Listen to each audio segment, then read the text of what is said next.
আজ আমি আপনাদের দারুণ স্বাদের একটা শীতের স্পেশাল রসপুলি পিঠার রেসিপি বানানো দেখাবো। আর এই পিঠেগুলো খুবই কম উপকরণ দিয়ে বানানো যায় আর খেতেও ভীষণ ভালো হয়। বাড়িতে এই পিঠের রেসিপিটা একদিন হলেও বানিয়ে দেখতে পারেন।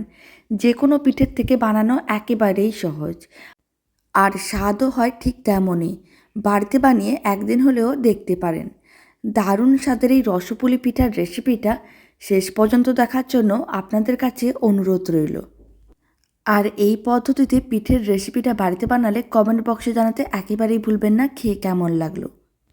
নমস্কার, আমি রুমি, আপনাদের সবাইকে আবারও একটা দারুণ স্বাদের রেসিপিতে স্বাগত।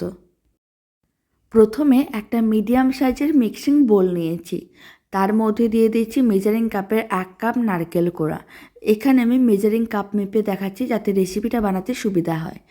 আর আমি দিয়ে দিলাম ওই মেজারিং কাপের 1/2 কাপ খেজুরের গুড়। আপনারা চাইলে পাটালি গুঁড়ও নিতে পারেন, আর না হলে এরকম একটু নরম খেজুর গুড় নিলেও পিঠেটা বানাতে অনেক বেশি সুবিধা হয়। এবার যতটা আমি খেজুর গুড় নিয়েছিলাম ঠিক ততটাই সুজি, মানে মেজারিং কাপের 1/2 কাপ সুজি দিলাম। এখানে আমি 70 থেকে 75 গ্রামের মতন সুজি নিয়েছি। আর দিয়ে দিলাম 1 চিমটে লবণ। খুব ভালো করে সমস্ত উপকরণগুলোকে একসঙ্গে মিশিয়ে নিতে হবে।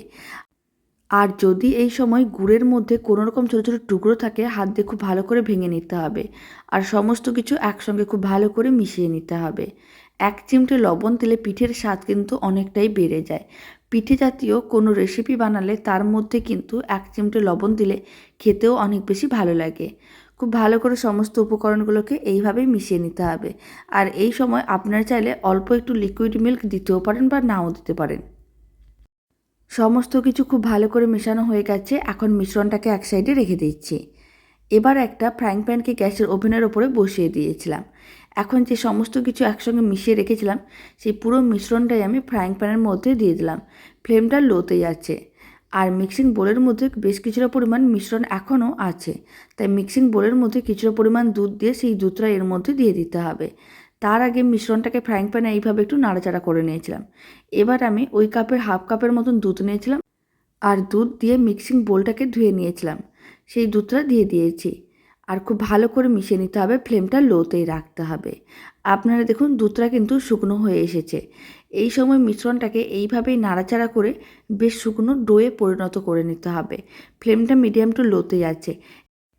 একটু টাইম নিয়ে ডোটা রেডি করতে হবে। এতে সুজিগুলো খুব ভালো করে রান্না হয়ে যাবে আর নরমও হয়ে যাবে। অতিরিক্ত যে জলজলে ভাবটা আছে সেটাও আর থাকবে না। মিডিয়াম টু লো ফ্লেমে 5 মিনিটের মতন রান্না করে নিয়েছিলাম। আপনারা দেখুন মিশ্রণটা বেশ শুকনো হয়ে এরকম একটা ডোয়ে পরিণত হয়ে গেছে, আর ফ্রাইং প্যান থেকেও একেবারেই আলাদা হয়ে গেছে। তার মানে বুঝে নিতে হবে পিঠেগুলো বানানোর জন্য ডোটা একেবারেই রেডি হয়ে গেছে। এখন ফ্লেমটা অফ করে দিচ্ছি। আর এই ডোটাকে বা মিশ্রণটাকে একটা প্লেটে করে নামিয়ে নিতে হবে। প্লেটে করে মিশ্রণটা নামিয়ে নেওয়ার পরে খুব ভালো করে চারিদিকে ছড়িয়ে দিতে হবে, যাতে তাড়াতাড়ি ঠান্ডা হয়ে যায়। আর পিঠেগুলোকে একটু গরম অবস্থায় বানাতে হবে। তবে খুব বেশি গরম অবস্থায় পিঠেগুলো বানানোর দরকার নেই, তাহলে হাতে অনেকটাই গরম ভাব বেশি লাগবে। তাই খুব ভালো করে ছড়িয়ে 5 মিনিটের মতন রেখে দিয়েছি। এখন আমি আপনাদের 5 মিনিট পরে দেখাচ্ছি। এবার হাতে অল্প একটু ঘি ব্রাশ করে নিয়েছি, এতে পিঠেগুলো বানাতে সুবিধা হবে। মিশ্রণটাকে একটা সাইডে করে নিলাম। আর এই অবস্থায় অনেকটাই গরম ভাব কমে গেছে আর হালকা গরম আছে। এবার পিঠেগুলো বানিয়ে নেব। কিছুটা করে মিশ্রণ হাতের মুঠোর মধ্যে নিয়ে নিতে হবে, তারপরে গোল বলের মতন করে বানিয়ে নিতে হবে। আর একই পদ্ধতিতে সমস্ত পিঠেগুলো রেডি করে নেব। এখানে আমি গোল বলের মতন করে বানিয়ে নিচ্ছি। আপনারা চাইলে পিঠেগুলোকে একটু ওভাল শেপেও বানাতে পারেন, বা ছোট বড় যেরকমই মন চায় সেরকম করে পিঠেগুলো বানাতে পারেন। তবে এইভাবে ছোটো ছোটো করে পিঠেগুলো বানালে দেখতেও ভালো লাগবে আর খেতেও ভালো লাগবে। তাই এইভাবে আমি ছোটো ছোটো বলের মতন করে পিঠেগুলো রেডি করে নিচ্ছি।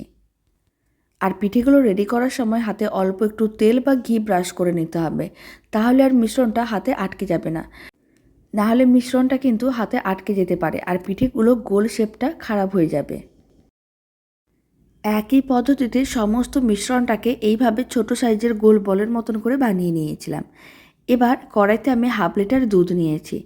দুধটাকে হাই ফ্লেমে খুব ভালো করে গরম করে নিতে হবে। যেহেতু দুধটা আগে থেকে গরম ছিল, তাই এই সময় আমি আর গরম করলাম না। হালকা উষ্ণ গরম হয়ে গিয়েছিল। এবার আমি দুধের মধ্যে দিয়ে দিলাম মেজারিং কাপের 1/2 কাপ গুঁড়ো দুধ। এখানে ওই 70 থেকে 75 গ্রামের মতনই গুঁড়ো দুধ দিয়ে দিলাম। গুঁড়ো দুধটা লো ফ্লেমে খুব ভালো করে মিশিয়ে নিতে হবে যাতে কোনো রকমের দলা না থাকে। আর মেশানোর সময় ফ্লেমটা একেবারেই লোতে রাখতে হবে। যদি মিডিয়াম বা হাই ফ্লেমে থাকে তাহলে গুঁড়ো দুধগুলো কিন্তু দলা পাকিয়ে যেতে পারে।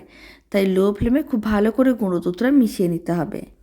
খুব ভালো করে গুঁড়ো দুধ মেশানো হয়ে গেছে, ফ্লেমটা মিডিয়াম টু হাইতে করে দিয়েছি। কারণ মিশ্রণটাকে আবারও খুব ভালো করে গরম করে একটু ফুটিয়ে নিতে হবে যাতে একটু ঘন হয়ে যায়। প্রায় 3 মিনিটের মতন মিডিয়াম টু হাই ফ্লেমে রান্না করে নিয়েছিলাম। দুধটা আগের থেকে একটু ঘন হয়ে গেছে। এখন ফ্লেমটা লোতে করে দিয়েছি। আর যে পিঠেগুলো রেডি করে রেখেছিলাম সেই সমস্ত পিঠেগুলো দুধের মধ্যে দিয়ে দিতে হবে। আর পিঠেগুলো দেওয়ার সময় ফ্লেমটা লোতে রেখেছি। যখন সমস্ত পিঠেগুলো দুধের মধ্যে দেওয়া হয়ে যাবে তখন ফ্লেমটা মিডিয়ামে করে দিতে হবে। আর মিডিয়াম ফ্লেমে পিঠেগুলোকে 7 থেকে 8 মিনিট রান্না করে নিতে হবে। এতে পিঠেগুলো বেশ নরম তুলতুলে হয়ে যাবে আর দুধটাও পিঠের মধ্যে ভালো করে পৌঁছে যাবে। এতে পিঠেগুলো দেখতেও ভালো লাগবে আর খেতেও ভালো লাগবে। খুব কম সময় কম উপকরণ দিয়ে বানানো যায়, খেতেও ভীষণ ভালো হয়। আর এই পিঠের রেসিপিটা যে কোনো পিঠের থেকে বানানো একেবারেই সহজ। বাড়িতে বানিয়ে দেখতে পারেন। আশা করি আপনাদেরও খুবই ভালো লাগবে। আর পিঠেগুলো দুধের মধ্যে রান্না করার সময় বারবার নাড়াচাড়া করার দরকার নেই, তাহলে পিঠেগুলো ভেঙে যেতে পারে। কিছুক্ষণ অন্তর একবার এইভাবে একটু নাড়াচাড়া করে নিতে হবে যাতে পিঠেগুলো চারিদিক দিয়ে ভালো করে রান্না হয়ে যায়। এখন আমি আপনাদের 4 মিনিট পরে দেখাচ্ছি। আপনারা দেখুন দুধটা আগে থেকে আরও ঘন হয়ে গেছে আর পিঠেগুলোও কিন্তু ভেঙে যায়নি। এইভাবে কিছুক্ষণ অন্তর পিঠেগুলোকে একবার নাড়াচাড়া করে নিতে হবে। এতে পিঠেগুলো খুব ভালো করে রান্নাও হয়ে যাবে আর ভেঙেও যাবে না। এবার ফ্লেমটা অফ করে দিলাম। আর এই মিশ্রণের মধ্যে দিয়ে দিচ্ছি মেজারিং কাপের হাফ কাপের একটু কম, মানে 50 গ্রামের মতন আমি দিয়ে দিলাম খেজুরের গুড়। খেজুরের গুড় দেওয়ার সময় ফ্লেমটা অফ করে দিতে হবে, নাহলে দুধটা কেটে ছানায় পরিণত হয়ে যাবে। ফ্লেমটা অফ করে খুব ভালো করে গুড়টা মিশিয়ে নিতে হবে। যখন গুড়টা খুব ভালো করে মেশানো হয়ে যাবে তখন ফ্লেমটা আবারও অন করে দিতে হবে। আরও 3 থেকে 4 মিনিট রান্না করে নিতে হবে মিডিয়াম ফ্লেমে, তাহলে পিঠেগুলো রেডি হয়ে যাবে। গুড়টা খুব ভালো করে মিশিয়ে নিয়েছিলাম, ফ্লেমটা মিডিয়ামে করে দিয়েছি। এখন পিঠেগুলোকে এইভাবে আরও 3 থেকে 4 মিনিট রান্না করে নিচ্ছি। এতে মিশ্রণটা একটু ঘনও হয়ে যাবে আর পিঠেগুলো আরও ভালো করে রান্না হয়ে যাবে। প্রায় 4 মিনিট রান্না করে নিয়েছিলাম, এবার ফ্লেমটা অফ করে দিলাম। পিঠেগুলো একেবারেই রেডি। এবার পিঠেগুলোকে একটা সার্ভিং বোলে সার্ভ করে নিতে হবে। দারুণ স্বাদের এই রসপুলি পিঠার রেসিপিটা শেষ পর্যন্ত দেখার জন্য আপনাদের অসংখ্য ধন্যবাদ। পিঠের রেসিপিটা ভালো লেগে থাকলে আপনারা যদি ফেসবুক থেকে রেসিপিটা দেখছেন পেজটিকে ফলো করে নেওয়ার অনুরোধ রইল। ইউটিউব থেকে দেখলে চ্যানেলটি সাবস্ক্রাইব করে নেওয়ার অনুরোধ রইল। পাশে থাকা বেল আইকনটি প্রেস করে নেবেন নতুন রেসিপির আপডেট সবার আগে পাওয়ার জন্য। বাড়িতে বানালে কমেন্ট বক্সে জানাতে একেবারেই ভুলবেন না পিঠের রেসিপিটা খেয়ে আপনাদের কেমন লাগলো। তো চলুন ভিডিওটা আমি এখানেই শেষ করছি। আপনারা সবাই ভালো থাকবেন, সুস্থ থাকবেন। আপনাদের সঙ্গে আবার নতুন রেসিপি নিয়ে দেখা হচ্ছে।